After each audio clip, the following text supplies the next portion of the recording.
নমস্কার, আমার ইউটিউব পরিবারের সকল সদস্যকে আমার নতুন একটি ব্লগে তোমাদের সবাইকে জানাই স্বাগত এবং অনেক অনেক ভালোবাসা জানিয়ে আজ ব্লগটি শুরু করছি। তোমরা সবাই কেমন আছো? আশা করছি তোমরা সবাই অনেক অনেক ভালো আছো, আমরাও ভালো আছি। আজকে হচ্ছে মঙ্গলবার, আজকে হচ্ছে সেই দিন, আজকে তোমাদের দাদাভাই চলে যাবে আর কি। অনেক দিন একসাথে ছিলাম, এবার চলে যাবে। যতই হোক কেমন একটা ভালো লাগছে না। তো সকালই উঠে পড়েছি, কারণ কি তোমাদের দাদাভাই যাবে তোমার সাড়ে নটার দিকে, সকালেই চলে যাবে আর কি, 9:30 আর কি। তো ওই জন্য সকাল উঠে পড়েছি। সকালের বাসি কাজগুলো তো সারতে হবে, তাই না? আমার রান্না বান্না আছে, ওই জন্য একটু সকালে উঠে পড়েছি। তো দেখো, উঠে আগে পর্দাগুলো সব সরিয়ে দিলাম। এই যে এই ঘরটা একটু ঠিক করেছি, মানে বিছানাটা ঠিক করে নিলাম। সকাল না কাজ এইগুলো না করলে না তোমার দাদাভাই চলে যাওয়ার পরে করলেও হতো, তখন ভালো লাগবে না, ওই জন্য আগেই করে নিলাম।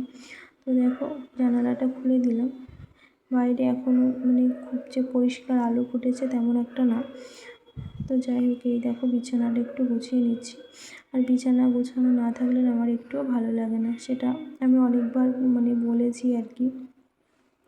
তো যাই হোক, দেখো তোমাদের সাথে কথা বলতে বলতে এই ঘরের বিছানাটা তো পুরো কমপ্লিট করে নিয়েছি, উঠিয়ে নিয়েছি, সব ঠিকঠাক করে নিয়েছি দেখো। তারপরে এই ঘরটাতে এর আগে তোমাদের সবাই ঘুমিয়েছিল, ওই জন্য তখন আমি মানে বিছানাটা ওঠাতে পারিনি, ওই জন্য এখন বিছানাটা উঠিয়ে নিলাম। আর দেখো মাহিকে দেখো কী করছে বলো তো, ওই কাঁচের মধ্যে যে পুতুলগুলো আছে ওর মধ্যে থেকে দেখছে। আর মানে এই দিকে যে আলমারিটা আছে, দেয়াল আলমারি, ওর মধ্যেও তোমার ঠাকুরের যে ছবিগুলো আছে ওগুলো দেখছে। আমি ওকে ডাকলাম, ও আসছে না, কারণ ওর মতো দেখছে। দেখো, এই ঘরটা খুব সুন্দর করে পরিষ্কার করে গুছিয়ে নিয়েছি। তারপরে রান্নাঘরের জানালাটা খুলে দিচ্ছি। এই দেখো, রান্নাঘরের জানালাটা কেমন হালকা অন্ধকার দেখাচ্ছে, তাই না? আর এই দিকে কী বলো তো, বাড়ি আছে তো, ওই জন্য স্পষ্ট তোমার বোঝা যায় না। আর এই দেখো, এখন সব ঝাড়ু লাগিয়ে নিচ্ছি। ঝাড়ু না লাগালে সকাল কী বলো তো, বাসি কাজের মধ্যে তো ঝাড়ুটা লাগিয়ে মেন গেটের সামনে ঝাড় দিয়ে জল ঢেলে দেওয়া, এইটা হয়ে গেলে মনে হয় যেন অনেকটা কাজ এগিয়ে গেছে। দেখো, আমিও পুরো ঘর সব ঝাড়ু লাগিয়ে নিয়েছি, তো বাইরেরটা এখন ঝাড়ু দিচ্ছি। বাইরেটা ঝাড়ু দেওয়ার পরে ওই যে সিঁড়ির নিচটা দিয়ে ঝাড়ু দিয়ে একেবারে বাইরে বার করে দিই। আমি এই সাইডে বার করে দিয়ে একবারে মেন গেটের সামনেটা ঝাড়ু লাগিয়ে নিই। তারপর ওই যে মেন গেটের সামনে জল দিই, কারণ মেন গেটের সামনে জল না দিলে কেমন একটা লাগে, একটা আমার অভ্যেস হয়ে গেছে অনেক দিন আগে থেকেই আমি মানে জলটা ঢালি আর কি।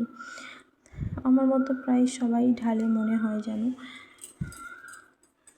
তো যাই হোক, দেখো তোমাদের সাথে কথা বলতে বলতে তো সম্পূর্ণ কাজ তো সেরে নিয়েছি। এই দেখো, তারপরে এই দেখো মাহিকে দেখো, মাহি ওর বাবার কোলে,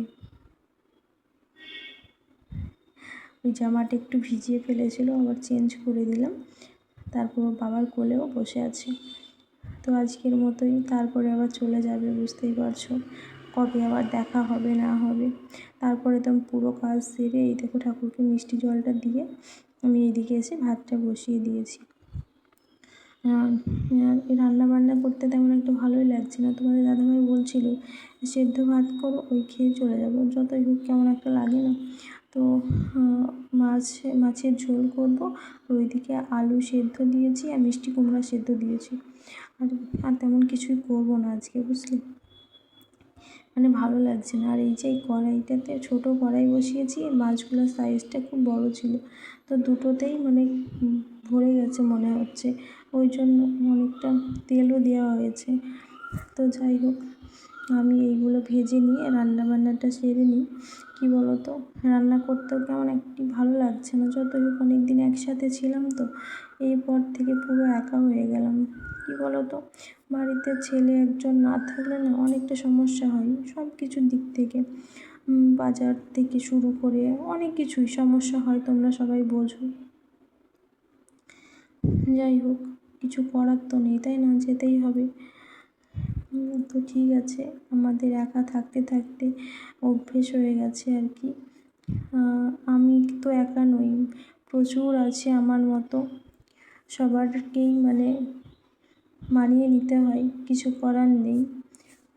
যাই হোক, আমিও সব কিছু মানিয়ে নিয়েছি। হ্যাঁ, কষ্ট তো হয়, কষ্ট হলেও কিছু করার নেই, থাকতে তো হবেই, তাই না? সবথেকে ছোটো বাচ্চাদের মানে আমার বাচ্চাকে নিয়ে মাহিকে নিয়ে না আমার একটু সমস্যা হয়ে যায়।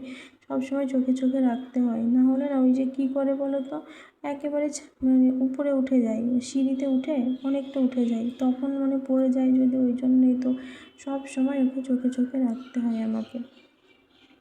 আর তোমাদের দাদাভাই বললো আজকে হালকা পাতলা মশলা দিয়ে করবা, কারণ যতই হোক বাইরে ট্রেনে বাসে যাবো তো বেশি তখন। ঠিক আছে, তাই করবো। তো দেখো, একটা তরকারি আর ভাত করে নিলাম, তোমাদের দাদাভাই তো খেয়েও নিয়েছে। এই দেখো রেডি হচ্ছে, আর মাহি ওর বাবার পিছনে দাঁড়িয়ে আছে। ও সব সময় ওর বাবার সাথে থাকতো তো, মানে একটুও বাবাকে ছাড়তো না, তো এনি টাইম ওর বাবার পিছন পিছন ঘুরছে দেখো। যাই হোক, রেডি তো হয়ে গেছে, এখন ও চলে যাবে। এই মুহূর্তটা না মানে খুবই কষ্ট লাগে আর কি। কী বলো তো, যেতে তো হবেই, কিন্তু এই সময়টা মনে হয় যে এতটা কষ্ট লাগে কি তোমাদের বলে বোঝানোর মতো না।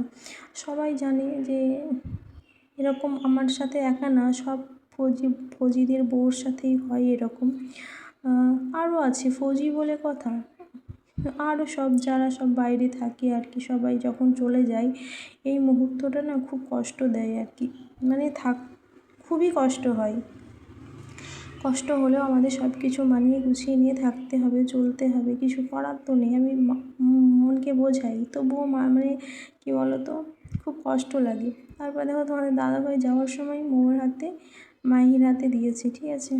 মাহির হাতে ওই দেখো, মাহি তো কিছুতেই ছাড়ছে না, তো আমাকে বলছে তুমিও রাখো।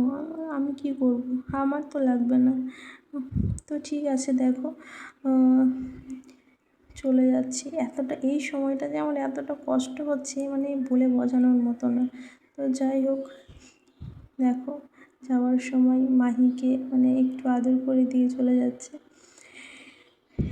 তো ঠিক আছে, ও ভালো থাক, ভালোভাবে পৌঁছে যাক, এইটুকুই।